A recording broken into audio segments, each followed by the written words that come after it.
Assalamualaikum semua, selamat datang di kanal YouTube Lingkaran Terpopuler.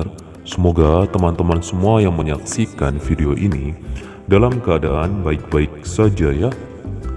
Oke, kali ini kita berada di segmen edukasi populer. Di video ini kita akan membahas bab fikih. Nah, kita bahas mulai dari awal ya. Oke, kita akan membahas persoalan tentang toharoh. Oke, toharoh secara bahasa berarti bersuci. Sedangkan menurut syara atau istilah adalah mengerjakan suatu perkara yang menyebabkan sahnya sholat. Jadi, ibu-ibu, teman-teman semua, kita harus bersuci sebelum sholat dengan berwudu. Gitu ya. Toharoh ada dua macam, yaitu bersuci dari najis dan bersuci dari hadas. Nah, untuk hal ini, teman-teman tahu nggak apa perbedaan hadas dan najis? Oke, kita lanjut ya. Alat-alat yang digunakan untuk toharoh yaitu air, batu, dan debu.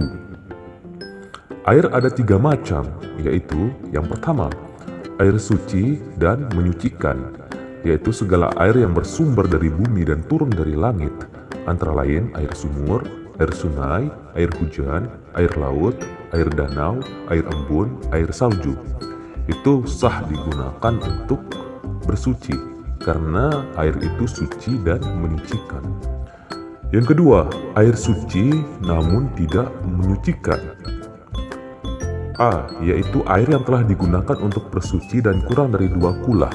Ini dalam keadaannya tempat kita wudhu itu kayak sejenis bak yang tidak mengalir. Itu syaratnya harus 2 kula airnya. Tidak, kalau kurang dari itu terus digunakan, misalkan pertama oleh saya kurang dari 2 kula airnya saya gunakan untuk berwudu, selesai saya berwudu itu tidak bisa digunakan lagi karena kurang dari 2 kula. Dia suci namun tidak menyucikan. B, air yang keluar dari tumbuh-tumbuhan seperti air kelapa, air tebu, santan, dan lain-lain.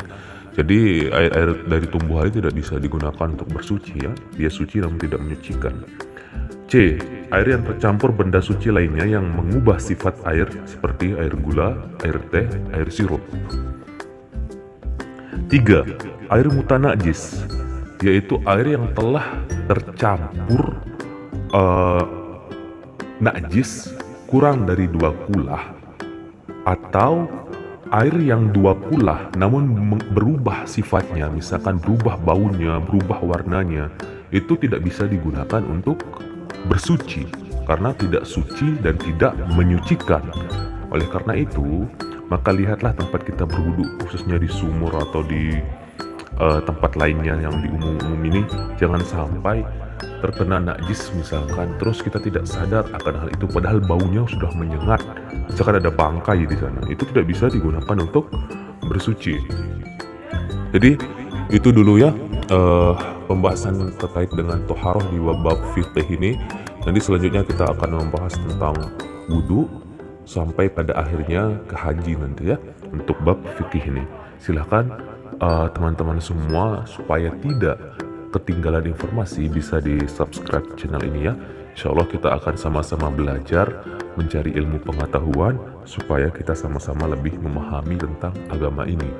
Sekian, terima kasih. Hadanallah wa iyyakum ila sabilil falah wal muwafiq ila aqwamit thoriq.